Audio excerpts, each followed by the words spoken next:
Major support for Carolina Business Review provided by Colonial Life, providing benefits to employees to help them protect their family, their finances, and their futures.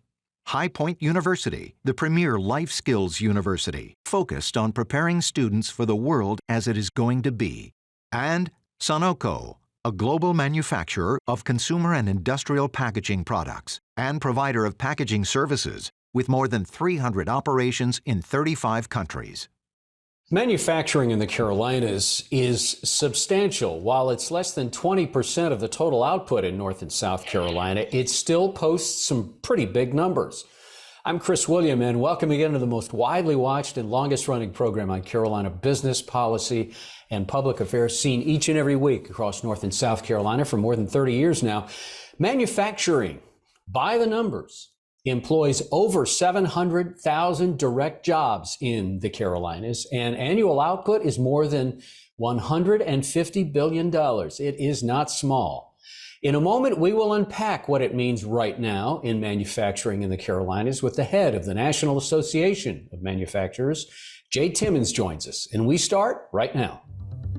Gratefully acknowledging support by Martin Marietta, a leading provider of natural resource-based building materials, providing the foundation upon which our communities improve and grow. Blue Cross Blue Shield of South Carolina, an independent licensee of the Blue Cross and Blue Shield Association. Visit us at southcarolinablues.com. The Duke Endowment, a private foundation enriching communities in the Carolinas through higher education, healthcare, rural churches, and children's services.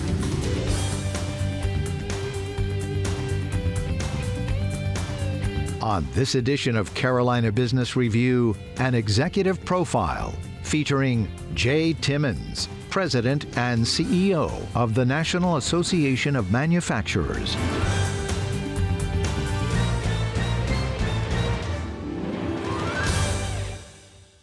The New South has a lot to give credit to manufacturing for. I'm Chris William, and welcome again to this dialogue. We are glad to have now the President and Chief Executive Officer of not just the National Association of Manufacturers, but also the Chairman of the Board of the Manufacturing Institute, and in some ways, a son of the South, if you will, politically. We welcome now from the campus of SAS in the Triangle, Jay Timmons. Jay, welcome to the program, and I guess welcome home. Is that fair? Yeah, it's my adopted home. Formerly worked for Governor Martin and Congressman McMillan, so have a lot of connections to the Carolinas. And thanks for taking the time. I know you're heading into Manufacturing Day and a lot of activities around that, and certainly in the South. But Jay, let's unpack one of the biggest challenges on everyone's dashboard, whether you've got a personal balance sheet or you're a manufacturer or you're a bank, and that's this idea of pretty broad-based, pretty large movements in inflation. In manufacturing, how much of a headwind is that right now? Well, it's the number one headwind for our members. We do a quarterly survey, and that unsurprisingly is kind of the number one challenge for everyone right now. You think about it though in terms of kind of three really big challenges. You have inflation, you have other economic headwinds like the cost of energy, and then you have the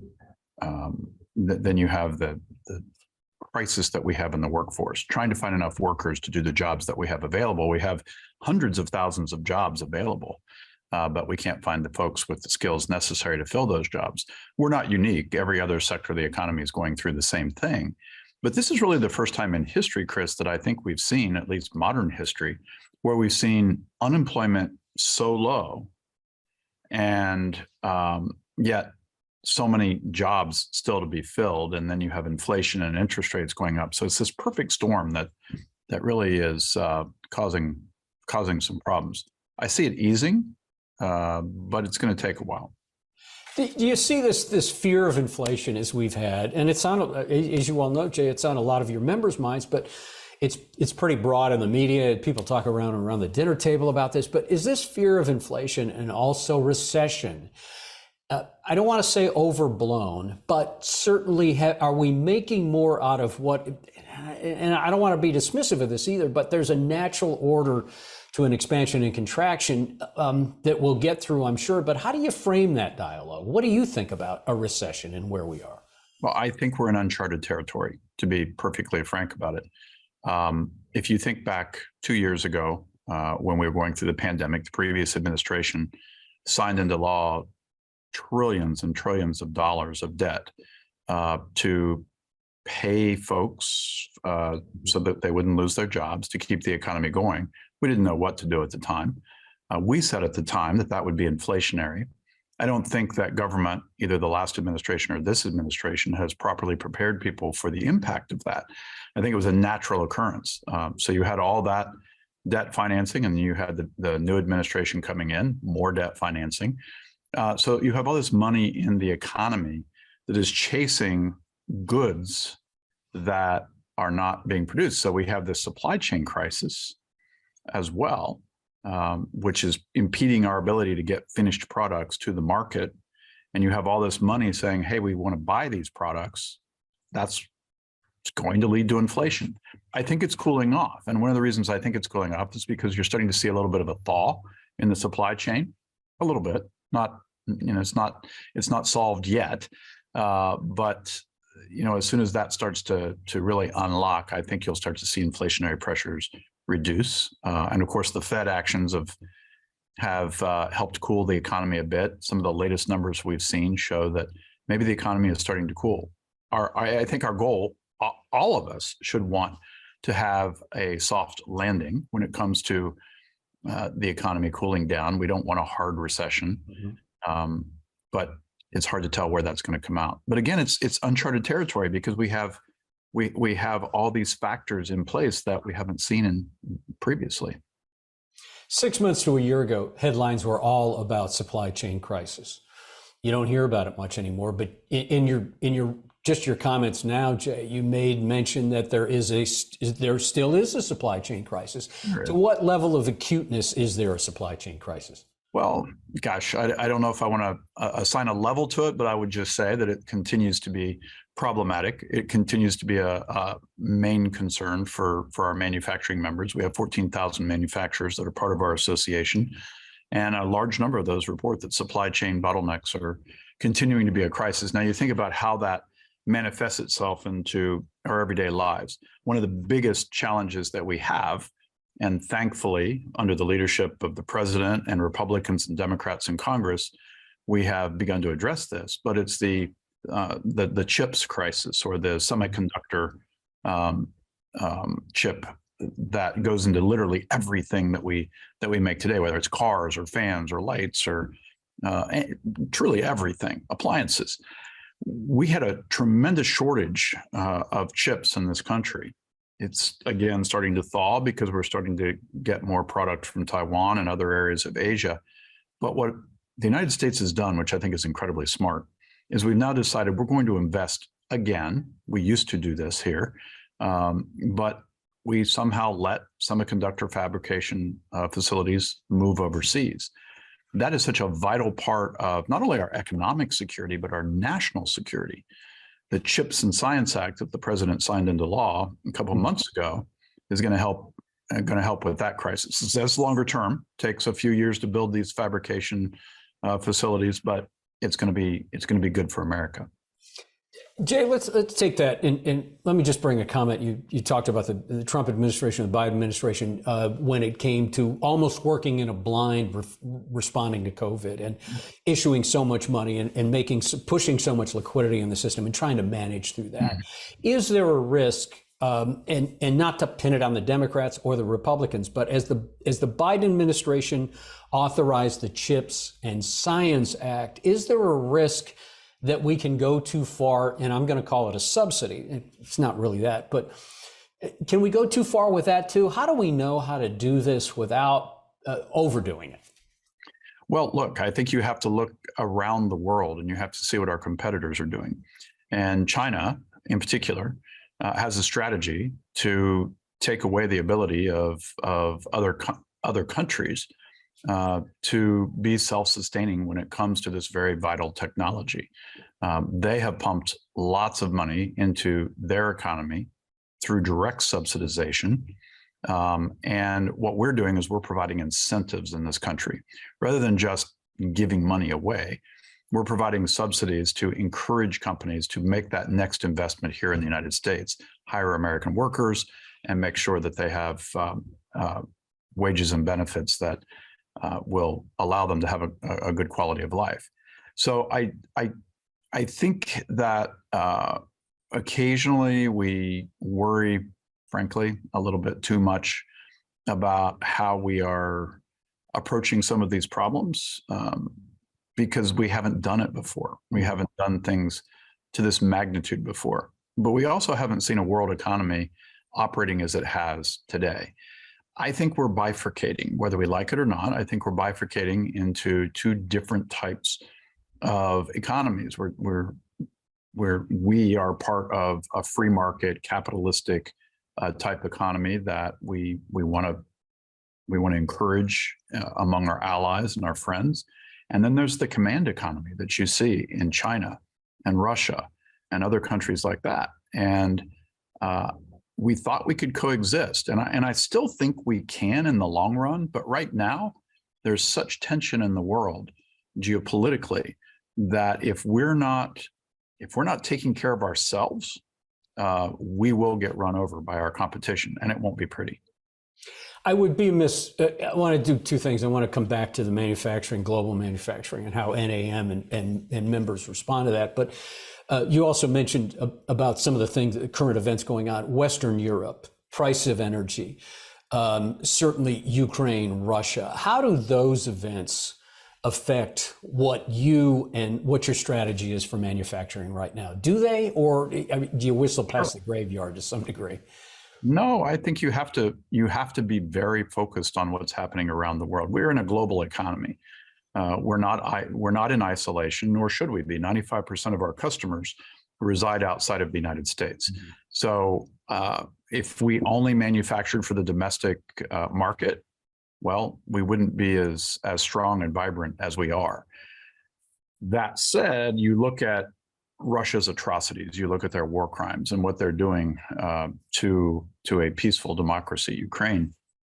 Ukraine in particular is pretty much the breadbasket of the world. So you think about food manufacturers and how that's disrupting the supply chain in terms of what we are able to produce, not only here, but in other countries around the world. You think about Russia and their energy footprint in Europe, as you mentioned, by distorting the markets or frankly cutting them off, you're going to see some pretty difficult days for Europe. So what do we do in the United States as energy manufacturers? We also want to make sure that Europe has the supply that they need. So you're starting to see more effort to increase liquefied natural gas exports to Europe from the United States, because we want our allies to not be hobbled by Russia's aggression. Mm-hmm. A decade or so ago, Jay, as you well know, there was much heralded about offshoring, and there was a lot of angst about certainly in the Carolinas, about the manufacturing going offshore and hollowing out some traditional manufacturers here in North and South Carolina. And now a recent headline in I think it was the Wall Street Journal, maybe the New York Times, talked about how things are moving from China now because it's become more prohibitive to manufacture there. Is there some repatriation back to the U.S. or certainly the North American continent, or is this just another step in global manufacturing? I'm really glad you mentioned the North American continent, because this is not about America only. It can't be. I suppose we would all, there's part of us that would like to say, well, we can just do it all in America. We don't need anybody else. But that's not true. One of the reasons that we have the NAFTA agreement in place is that this particular region, North American region, Canada, Mexico, United States, has, we have the ability to be a powerhouse economically if we're working with each other. I remember the days in the 1980s when the textile industry and even the furniture industry was being hollowed out of the Carolinas. That was a very difficult and dark time for many people. What I'm happy to see today is this renewal, this recommitment to growing manufacturing in the United States. And what you're seeing is, I'm not a fan of the term reshoring because I think that's misleading. What I think is factual is that the next dollar that's invested is being invested here in the United States. We want to see that. And I think what you'll see over time, as long as we understand that the cost of doing business overall is a key factor of where manufacturing occurs. You think in terms of the cost of transportation. Does it make sense to manufacture something here and then ship it across the ocean? Can you actually be competitive? Or do you need to manufacture it overseas? As long as we can be competitive in terms of tax rates, in terms of regulatory cost burdens, then there's really nothing that we can't achieve. And you think back to 2017 and those historic tax reforms that were achieved. Manufacturers made promises, and we said, if we have those reforms and if we can ensure regulatory certainty, then you'll see more investment here. You'll see more job creation. You'll see more wage growth. We've kept our promises with record increases in each of those areas since those tax cuts took place. I think you're going to see more of that. And what you're seeing also is you're seeing the states compete.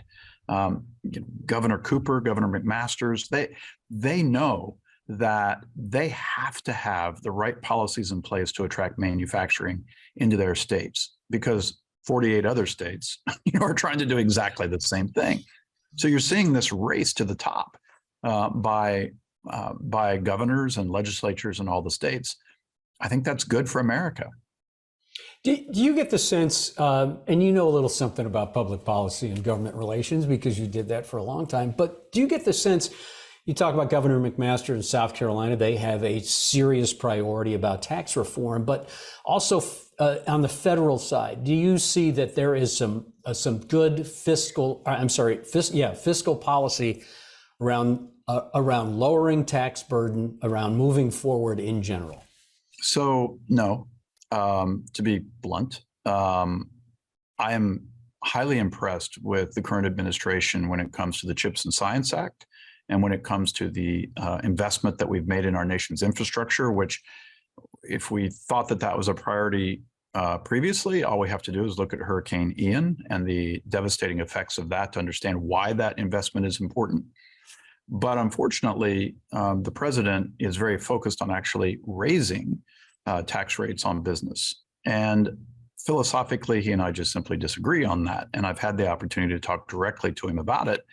And thankfully, we have been able, 5 times, I believe, stop the attempts of the administration and some in Congress who would like to do that.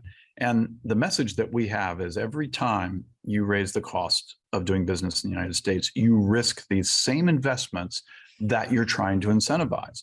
So why would we try to incentivize, for instance, chip fabrication here in the United States, and with one, I think, really phenomenal tool, and then take another tool away? It's like taking 1 step forward and 2 steps back. That makes no sense.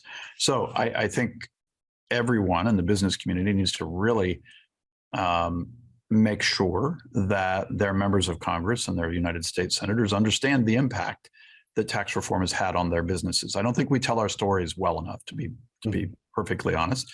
And I think we have to tell the story of what that has meant for our growth, but also during the pandemic, our survival.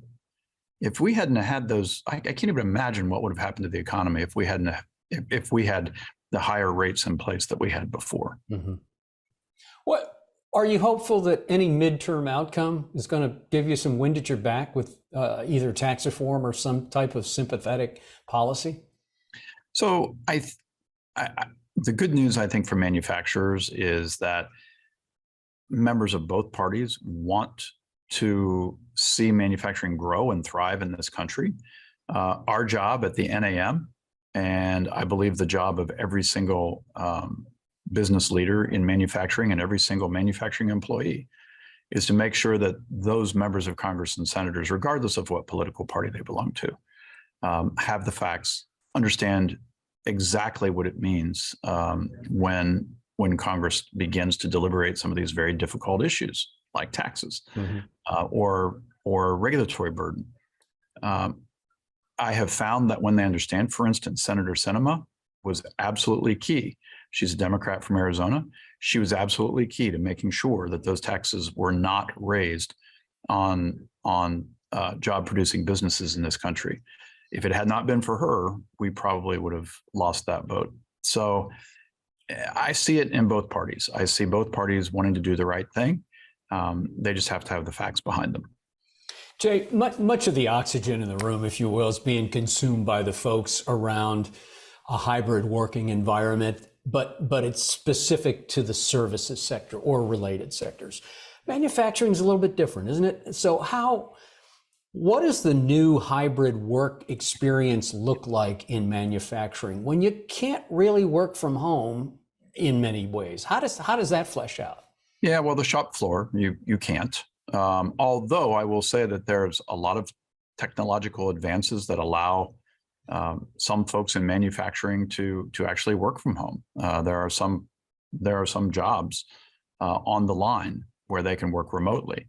You have headquarters jobs that can be partially remote. I think the big challenge for not only manufacturers but every business is how do you ensure that the esprit de corps is there? Manufacturing teams tend to be more like families. We're a very diverse lot. You know, every race, every nationality, every religion, every orientation, every gender, or both genders, all genders, and so it's really great, frankly, for me to walk onto a manufacturing floor and see the kinship and the camaraderie between our manufacturing members of our manufacturing workforce.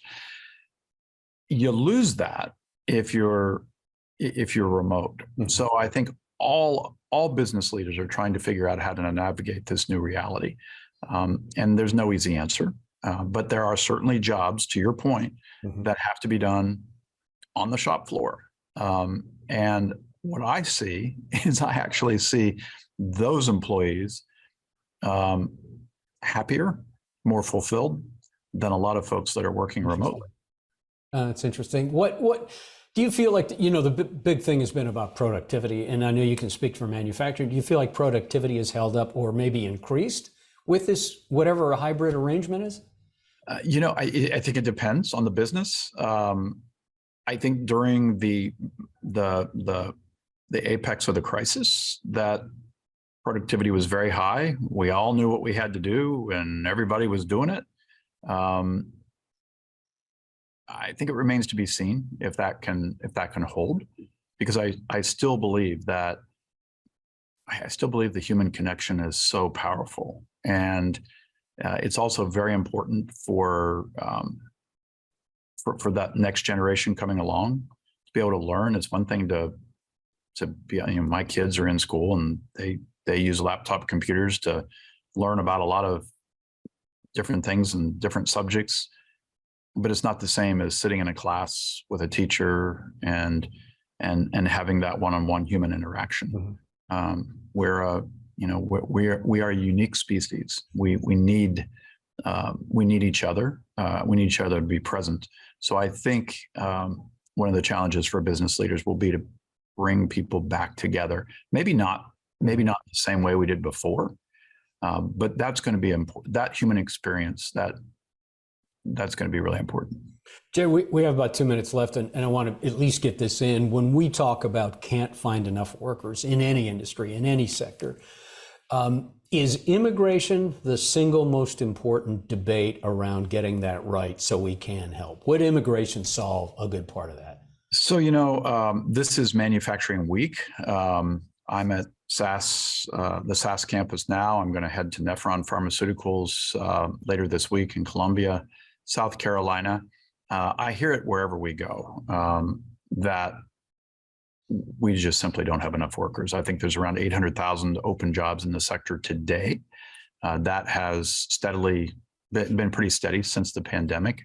And that just frankly amazes me as a kid who saw high unemployment and everybody wanted a factory job, and there just weren't enough jobs to go around. We got plenty of jobs now. And to your point and to your question on immigration, that is absolutely part of the equation.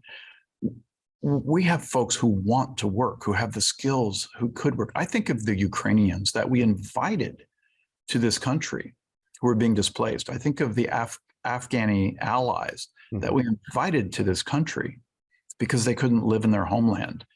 And we're not providing them work visas because the system is so backed up, because the system is so broken. That makes no sense to me. Economically, you can debate the humanity of immigration all day. You can be empathetic, you can be not empathetic. But what you can't debate is that our economy would be stronger, our country would be stronger if we had the workers necessary to fill the jobs that we have open today. Mm-hmm. And we need them in manufacturing. So we're going to, we have Creators Wanted, which is our campaign, our Manufacturing Institute campaign on the ground.